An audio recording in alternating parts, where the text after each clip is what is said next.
మేలోగా nominated పోస్టులు భర్తీ చేస్తామని తెలంగాణ పీసీసీ చీఫ్ మహేష్ గౌడ్ తెలిపారు. కాంగ్రెస్ అగ్రనేత రాహుల్ గాంధీతో మహేష్ గౌడ్ భేటీ అయ్యారు. తెలంగాణలో సంక్షేమ పథకాల గురించి రాహుల్ అడిగి తెలుసుకున్నారని మహేష్ కుమార్ గౌడ్ చెప్పారు.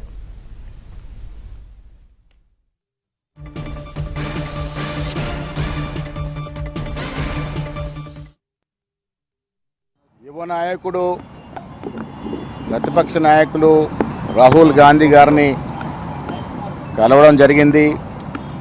వివిధ అంశాల మీద వారితో మాట్లాడడం జరిగింది. రాష్ట్రంలో కాంగ్రెస్ ప్రభుత్వం రేవంత్ రెడ్డి గారి నేతృత్వంలో ఇస్తున్నటువంటి అభివృద్ధి సంక్షేమ ఫలాల గురించి వారు అడుగు తెలుసుకున్నారు.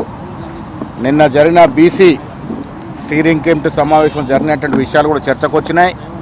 ఈ దేశంలో బీసీలకి ఆద్యుడు రాహుల్ గాంధీ, వారి ఆకాంక్షని నెరవేర్చింది తెలంగాణ ప్రభుత్వం.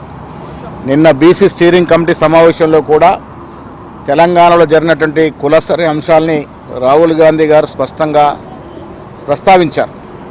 ఇవాళ రాష్ట్రంలో జరుగుతున్నటువంటి రాజకీయ పరిస్థితులు, డీసీసీల నిర్మాణం, బూత్ స్థాయి నుంచి రాష్ట్ర స్థాయి వరకు కాంగ్రెస్ పార్టీ నిర్మాణం గురించి కూడా వారికి చెప్పడం జరిగింది.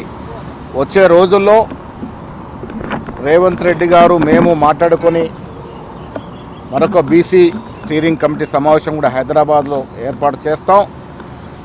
దానికి పెద్దలందరినీ కూడా ఆహ్వానిస్తాం. వివిధ అంశాల మీద వారు కూడా చాలా విషయాలు అడిగి తెలుసుకున్నారు. రాష్ట్రంలో ప్రస్తుతం ఉన్నటువంటి రాజకీయ పరిస్థితులన్నీ కూడా వారికి వివరించడం జరిగింది. మే మాసంలో అన్నీ కూడా నామినేటెడ్లు అయిపోతాయి.